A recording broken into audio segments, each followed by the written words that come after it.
Di sebuah desa kecil yang dikelilingi hutan dan sawah, hiduplah seorang anak laki-laki bernama Raka.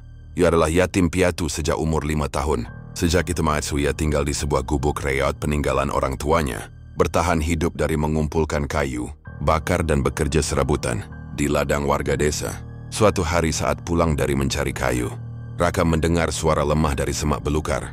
Ia menyingkap ranting-ranting dan mendapati seekor angsa putih terluka parah di sayapnya, terjebak jaring pemburu yang terpasang liar di pinggir hutan. Mata angsa itu tampak pasrah dan ketakutan.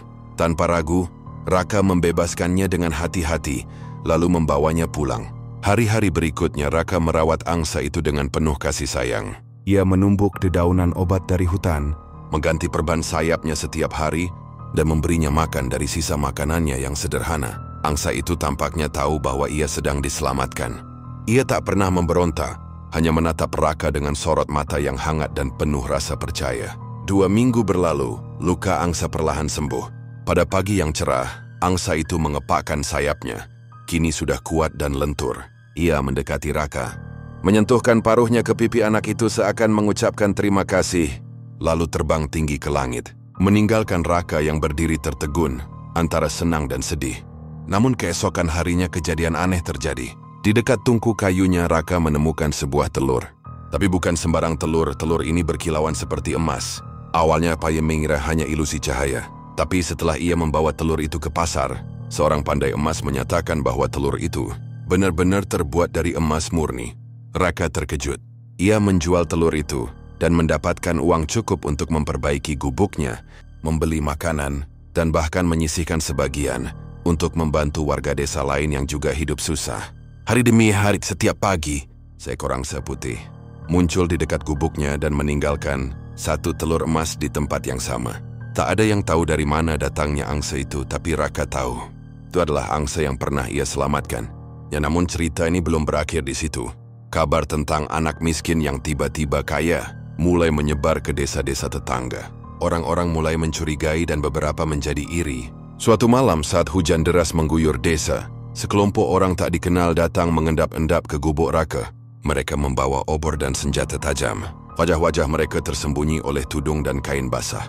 Mereka mengira Raka menyimpan harta karun di dalam gubuknya, dan malam itu mereka berniat merampas semuanya. Raka yang tengah tertidur lelap, terbangun oleh suara langkah kaki dan derak kayu diinjak.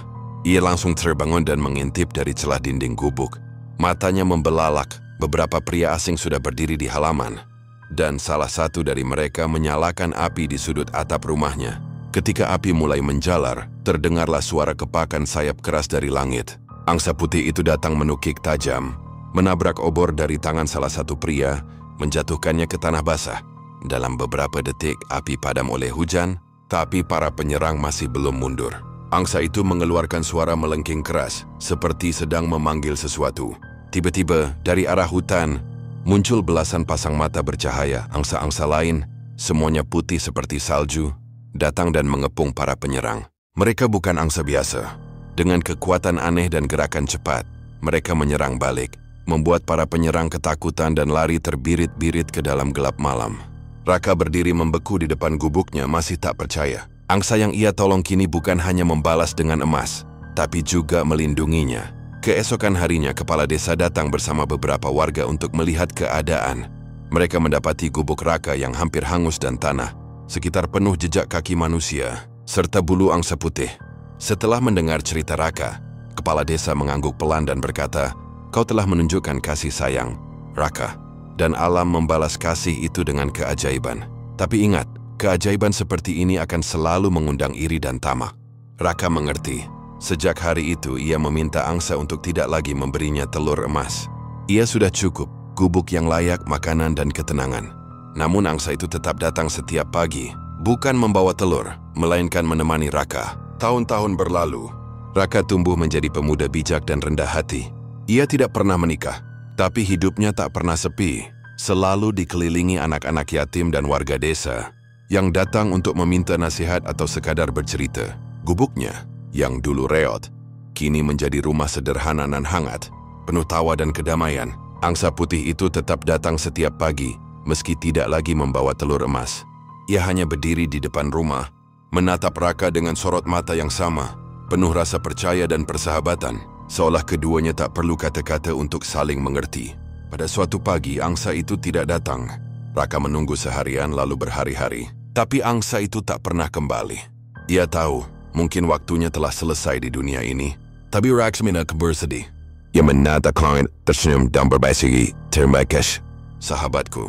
Ia melanjutkan hidupnya dengan damai, menanam kebaikan setiap hari, seperti yang pernah diajarkan angsa itu kepadanya. Dan di desa itu, kisah tentang anak yatim piatu dan angsa pemberi telur emas menjadi legenda. Diceritakan turun-temurun, sebagai bukti bahwa kebaikan yang tulus akan selalu menemukan jalannya untuk kembali.